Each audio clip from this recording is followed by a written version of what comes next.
नमस्कार, स्वागत है आपका खरबाजी के इस अड्डे पर। आप देख रहे हैं आज की टॉप 10 खबरें। आगे बढ़ने से पहले हमारे चैनल को सब्सक्राइब करते चले और वीडियो को लाइक कर दें। पेपर लीक करने वाले आरोपियों के खिलाफ और सख्त हुई योगी सरकार। दोबारा होगी परीक्षा, आरोपियों की जब्त होगी संपत्ति। यूपी टीएटी पेपर लीक मामले में योगी सरकार ने आरोपियों के खिलाफ सख्त से सख्त कार्रवाई करने का आदेश दिया है। उत्तर प्रदेश के मुख्यमंत्री योगी आदित्यनाथ ने एक के बाद एक कई ट्वीट कर यूपी टीएटी के अभ्यर्थियों को भरोसा दिलाया कि सरकार उन्हें फिर आयोजित होने वाली परीक्षा और दोषियों के विरुद्ध गैंगस्टर एक्ट के तहत मुकदमा दर्ज कर उनकी संपत्ति भी जब्त की जाएगी।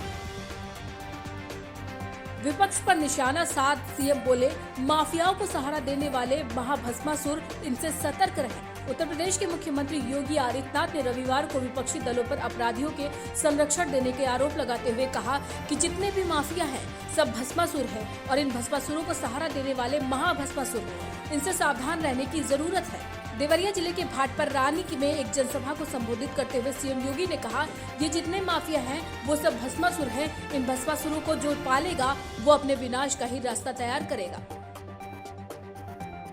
गोरखपुर में डबल मर्डर, दरवाजे पर चढ़कर अंधाधुंध फायरिंग, चाचा भतीजा को भून डाला। उत्तर प्रदेश के गोरखपुर में झंगा क्षेत्र में रविवार को डबल मर्डर से सनसनी फैल गई। बदमाशों ने घर पर चढ़कर अंधाधुंध फायरिंग की और चाचा भतीजा को मौत के घाट उतार दिया। फायरिंग में 2 लड़कियों समेत 3 लोग घायल हो गए हैं। 2 की हालत गंभीर बताई जा रही है। उन्हें मेडिकल कॉलेज में भर्ती कराया गया है। घटना के बाद आरोपी परिवार सहित घर छोड़कर फरार हो गए हैं। घटनास्थल पर तनाव को देखते हुए भारी संख्या में पुलिस बल तैनात किया गया है। आरएलडी नेता ने बताया कि राष्ट्रीय लोकदल 32 सीटों पर लड़ेगी विधानसभा चुनाव। उत्तर प्रदेश में अगले साल की शुरुआत में होने वाले विधानसभा चुनाव से पहले समाजवादी पार्टी के सहयोगी के तौर पर चुनाव लड़ने के लिए राष्ट्रीय लोकदल आरएलडी ने 32 विधानसभा सीटों की पहचान की है, जिनमें से ज्यादातर पश्चिमी उत्तर प्रदेश की है। आरएलडी के एक वरिष्ठ नेता ने रविवार 28 नवंबर को यह जानकारी दी। घरेलू गैस सिलेंडर पर चाहिए सब्सिडी तो जल्दी से कर ले ये काम। केंद्र सरकार के द्वारा एलपीजी उपभोक्ताओं के लिए फिर से सिलेंडर रिफिल करवाने पर सब्सिडी का लाभ प्रदान किया जा रहा है। अब सभी उपभोक्ताओं के बैंक के खाते में सब्सिडी राशि को ट्रांसफर किया जाएगा। यदि आपके बैंक खाते में एलपीजी सब्सिडी नहीं आ रही है तो उपभोक्ता अपने बैंक अकाउंट एलपीजी कनेक्शन के साथ लिंक करवा सकते हैं और एलपीजी सब्सिडी के रूप में मिलने वाली राशि का लाभ प्राप्त कर सकते हैं। यूनियन पब्लिक सर्विस कमीशन ने प्रोफेसर और एसोसिएट प्रोफेसर के विभिन्न पदों पर निकाली भर्तियां। जाने पूरी डिटेल्स।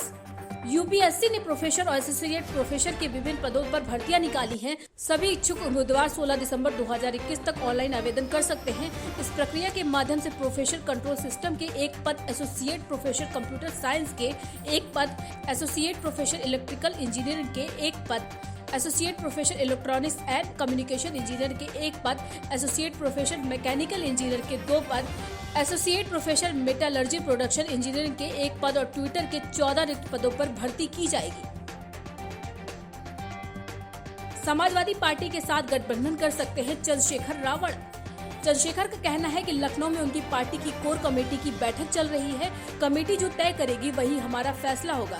यह पूछने पर कि आप तो अकेले चुनाव लड़ने वाले थे, तो चंद्रशेखर ने कहा कि भाजपा को रोकने के लिए अगर सभी दल एक साथ एक सार्थक प्रयास से आए तो प्रदेश और देश के लिए बेहतर होगा।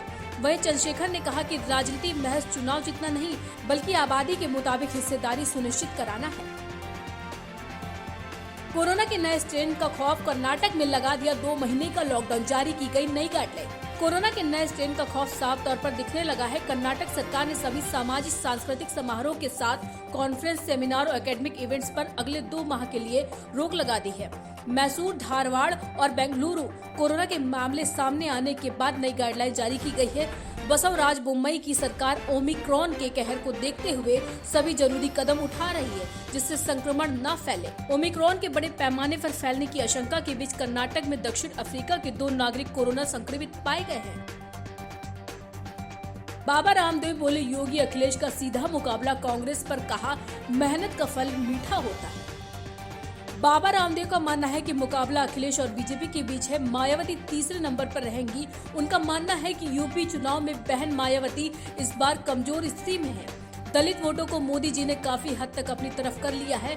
मुस्लिम वोट बैंक पूरी तरह से अखिलेश की तरफ जाता दिख रहा है।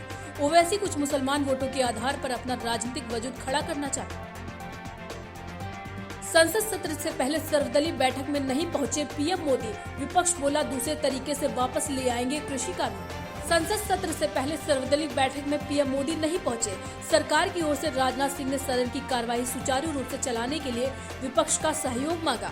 उधर कांग्रेस के मल्लिकार्जुन खड़गे ने पीएम की गैर मौजूदगी पर सवाल उठाते हुए कहा कि प्रधानमंत्री ने 3 कृषि कानूनों को वापस लेने की घोषणा पर माफी मांगते हुए कहा था कि वे किसानों को समझा नहीं पाए। कांग्रेस नेता ने कहा कि इसका अर्थ यह है कि कल किसी दूसरे रूप में इन कानूनों को लाया जाएगा।